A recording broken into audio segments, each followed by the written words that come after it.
ఏపీలో real estate రంగం కుప్పకూలింది అని మాజీ మంత్రి అంబటి రాంబాబు అన్నారు.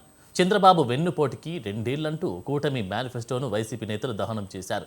కూటమి ప్రభుత్వానికి పాలన చేతకావడం లేదని విమర్శించారు. రాష్ట్రంలో ఆర్థిక వ్యవస్థను చిన్నాభిన్నం చేసిన ఘనత చంద్రబాబుకి దక్కిందని ఎద్దేవా చేశారు. రానున్న కాలంలో జగన్ అధికారంలోకి వస్తారని ధీమా వ్యక్తం చేశారు.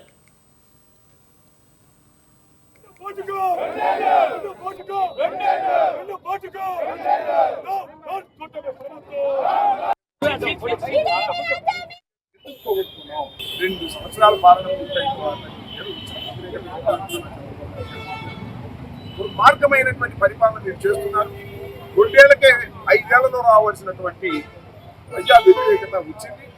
నేను మనవి చేస్తున్నా, అయ్యా అలా వచ్చేది జగన్మోహన్ రెడ్డి గారిని ఎందుకు పోగొట్టుకున్నాం? అనేక సంక్షేమ కార్యక్రమాలు ఇచ్చాడే, ప్రతిరోజు ప్రతి సంవత్సరం ప్రతి నెల డబ్బులు పడతా ఉన్నాయే. ఆ డబ్బులు మనం ఖర్చు పెట్టుకునే వాళ్ళమే, ఖర్చు పెట్టుకునే మార్కెట్ పెరిగేదే. అన్ని రియల్ ఎస్టేట్ ఎంత బ్రహ్మాండంగా జరిగిందండి జగన్మోహన్ రెడ్డి గారి టైంలో. రియల్ ఎస్టేట్ ఉందా? కొనేవాడు ఉన్నాడా? అమ్మేవాళ్ళు అల్లాడిపోతున్నా. మొత్తం ఆర్థిక వ్యవస్థ కూడా కుప్పకొచ్చినటువంటి ఘటనాఘటన సంబంధం ఆలోచన కావాల్సింది ఏంటంటే అమరావతి తప్ప రెండు ప్రజలే లేదు. మార్గమైన పరిస్థితి.